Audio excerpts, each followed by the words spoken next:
From popping bottles of champagne to sipping cups of lukewarm tea in a psychiatric ward. And what if I was to tell you that money anxiety and the menopause put me there? It was a wake-up call that shook me to the core.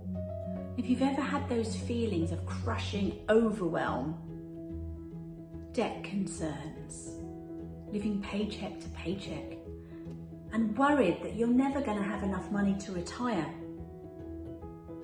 combined with hormone imbalances and mood swings, brain fog, and anxiety, then you know what I'm talking about.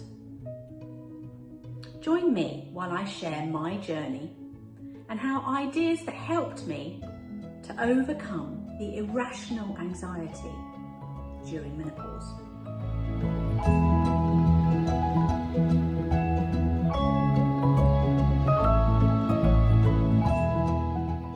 It was a tough time in my life.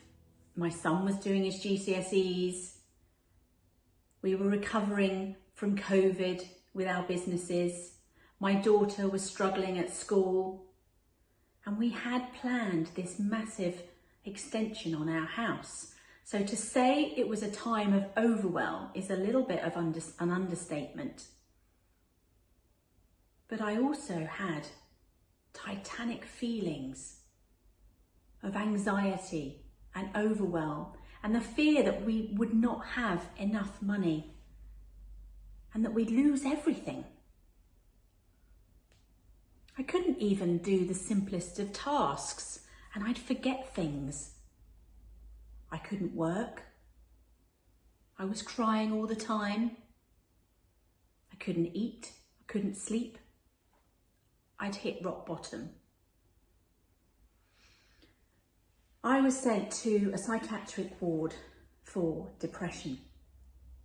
And while I was there, I didn't recognise myself. What was wrong with me? I'd gone from this confident, happy mother of two and businesswoman to this curled up ball who couldn't function.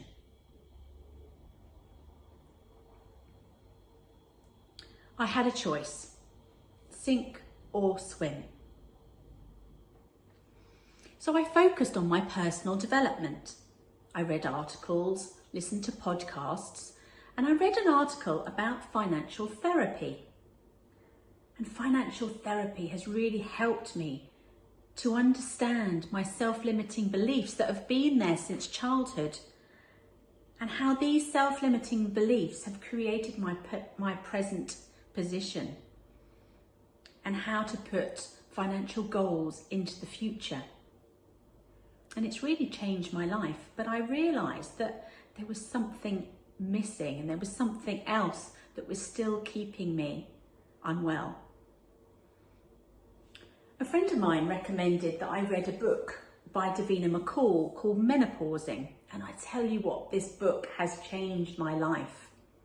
Thank you, Davina. Because I realised that I had over 80% of the symptoms of menopause. Brain fog, weight gain, dry skin, trouble sleeping, and anxiety.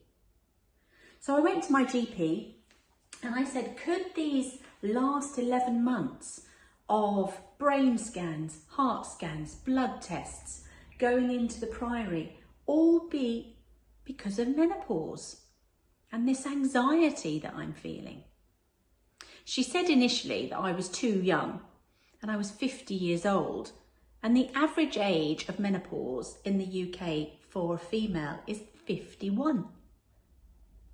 So I convinced her for me to try HRT, and within 2 weeks I saw a profound improvement.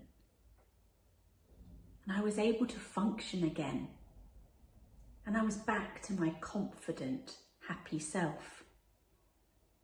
So combining financial therapy and recognising the symptoms of menopause and the help of HRT, I was back on track. I also found that various things helped me during my personal development. Things such as talking is the first thing.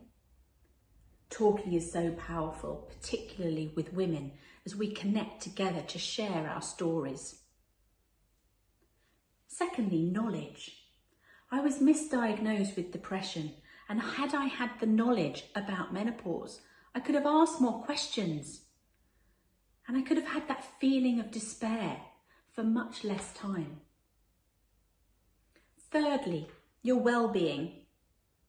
Look at your complete health, your physical health, your mental health, and your financial health. And try and look at your financial well-being and understand how you manage money and the relationship that you have with it.